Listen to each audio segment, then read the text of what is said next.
what is the secret of your joy? Lao Tzu said, oh, that… For this you do one thing, all of you. Start today, okay? This is a simple exercise everybody must do.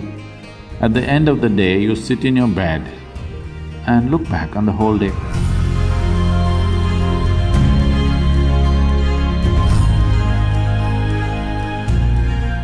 This happened. You heard of Lao Tzu? Lao Tzu? Lao Tzu is a celebrated Zen master today. Even then, he gathered a certain number of disciples around him.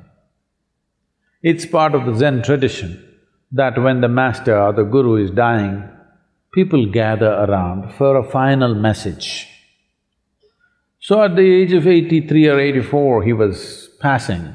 So people gathered around him and asked him, Master, what is the secret of your joy? You know, he faced lot of extreme situations in his life. He was accused of things that he had never thought of, and he went through troubles.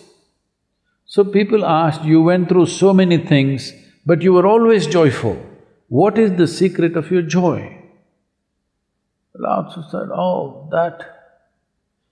it's just that every day in the morning when I woke up, I used to get a question.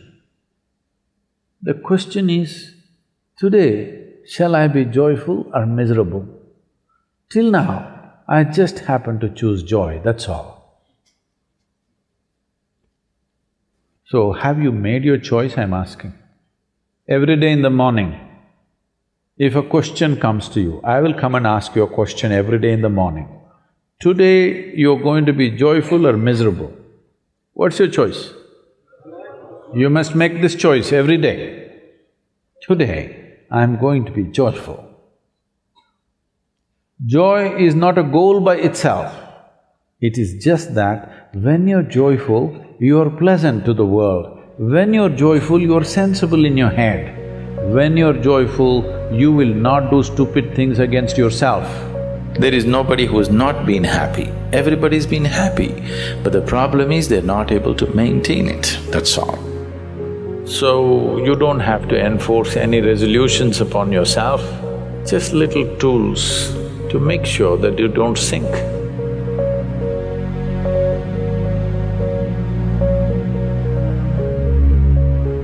Suppose, let's say your life is done, you're on your deathbed, tomorrow you're going to die. If you look back and see, is it all worthwhile? Have you done things that you really wanted to do? Don't look at it at the end of your life, you must look at it at the beginning of your life. Suppose you're on your deathbed, you're going to die, maybe you lived 100 years, but look back and see, has life been worthwhile? Have you done things that really matter to you or no? Because most people get truthful only if death is imminent. Otherwise, they know how to lie to themselves and to everybody. Most people tell the truth only when you put a gun to their head, unfortunately. I'm saying don't wait for somebody else to put the gun, you put it tonight and watch. Suppose I'm going to die now. Have I done things that are really worthwhile in my life? Things that I could be proud of, things that are worth spending my life upon? Has my life been done this way? If you just look at this, you will make an impact on the society, whatever you do. Whatever you do, you will make an impact.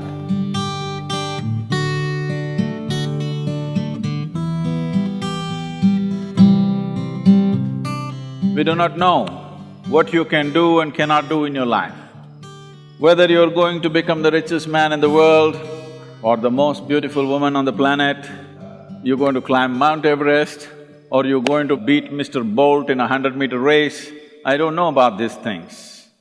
But every one of you can strive to become a wonderful human being and nobody can deny that to you. Nor people, nor world situations, nor inclement weather can deny this to you, that you want to be a wonderful human being, nobody to stop you. So I want you to do a simple process. Write down three things Write down three things when you go home. Whatever you think makes a human being into a wonderful human being, just three things, and make it a reality in your life. What you think is the highest. Don't do what I want, please do what you want. In your life, if you do not do what you want, it'll become a wasted life. You don't have to do what somebody else wants, but three things that you think will make a human being into a truly wonderful human being. These three things, make it a reality.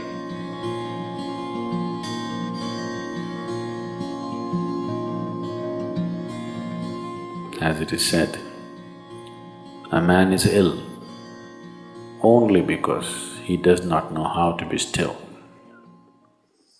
Because in stillness, you're in touch with a dimension way beyond creation.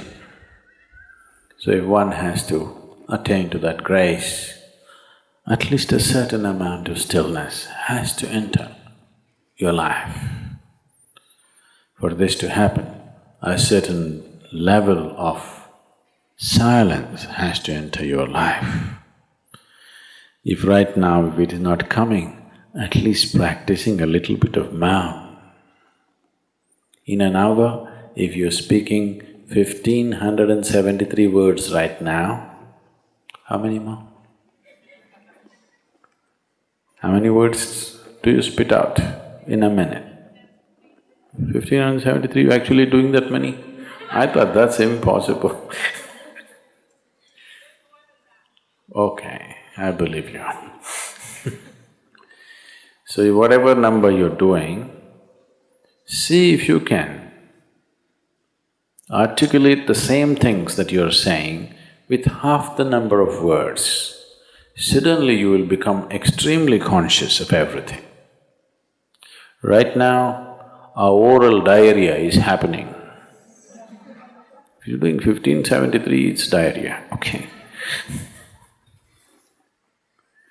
Now, if you have to hold back half the words and still say the same things, now you have to be very conscious, otherwise you cannot say it. Just try this and see. Tomorrow, one day. In an hour, normally what number of words you utter, make it half. Don't curtail your activity, still say the same things, but with half the words. How wonderful the whole world will feel, you know.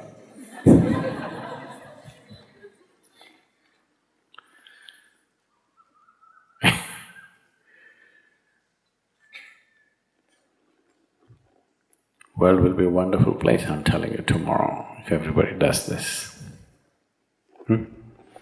Many marriages will be saved.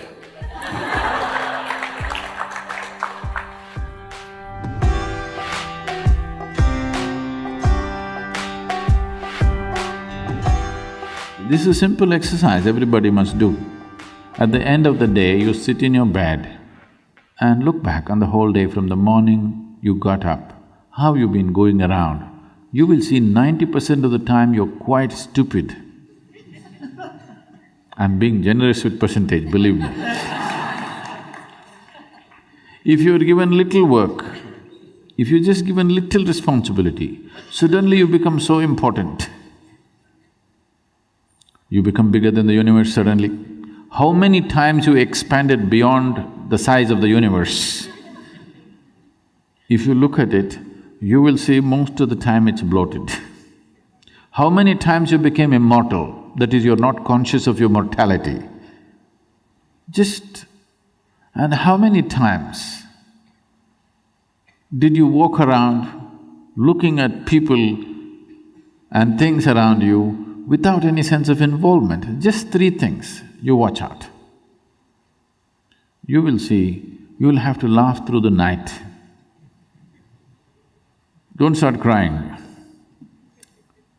Just learn to laugh at your stupidity. You will see, all the rubbish you carry will turn into manure very fast. And manure is good for growth, you know. Yes.